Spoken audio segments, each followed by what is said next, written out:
તો ભારત અને ન્યૂઝીલેન્ડ વચ્ચેની રોમાંચક મેચમાં ભારતનો શાનદાર વિજય થતા જંબુસરમાં દિવાળી જેવો માહોલ જોવા મળ્યો હતો। આ ઐતિહાસિક જીતને વધાવવા માટે શહેરના ટંકારી ભાગોળ ખાતે ભવ્ય વિજય ઉત્સવનું આયોજન કરવામાં આવ્યું હતું। આ પ્રસંગે ભારતીય જનતા પાર્ટીના તમામ હોદ્દેદારો, ચૂંટાયેલા સભ્યો અને ઉત્સાહી કાર્યકર્તાઓ મોટી સંખ્યામાં ઉમટી પડ્યા હતા। દેશભક્તિના ગીતો અને ડીજેના તાલે તમામ કાર્યકરો અને જંબુસરની જનતા મન મૂકીને ઝૂમી ઉઠી હતી। આખું વાતાવરણ ભારત માતા કી જયના ગગનભેદી નારાઓથી ગુંજી ઉઠ્યું હતું।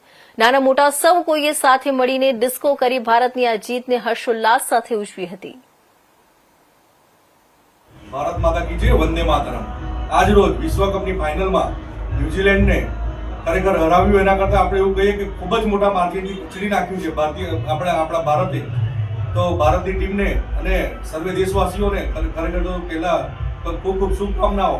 અને આ જે આપણે જોઈએ છે કે ક્રિકેટની રમતમાં પણ બદલાવ અને દેશની સુરક્ષાથી માંડીને દરેક વસ્તુમાં જે બદલાવ આવ્યો છે એના ઉપરથી સાબિત થાય છે કે આપણું નવું ભારત, જે નરેન્દ્ર મોદીજીએ જે સ્વપ્ન જોયું છે કે નવું ભારત, એ આજના આપણે જે મેચ જે આપણે જીત્યા એમાં આપણને નવા ભારતના દર્શન થાય છે। તો આ પ્રસંગે સર્વેને ફરી ખૂબ ખૂબ ધન્યવાદ અને ખૂબ ખૂબ અભિનંદન।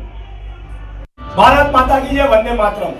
આજ રોજ ભારતે ન્યુઝીલેન્ડને ફાઇનલમાં હરાવીને ત્રીજી વાર વિશ્વ વિજેતા થયું છે, ત્યારે જંબુસર પંથકમાં ખુશીનો માહોલ જોવા મળે છે। આપણે જોયો હમણાં ડીજેના તાલે લોકો આજે અત્યારે ટંકારી ભાગોળ ભેગા થયા અને ખૂબ નાચ્યા। ભારતીય જનતા પાર્ટીના સૌ કાર્યકરોએ ભેગા મળી અને વિજય ઉત્સવનું આયોજન કર્યું, ફટાકડા ફોડ્યા અને જંબુસર શહેરમાં ખૂબ જ ખુશીનો માહોલ છે।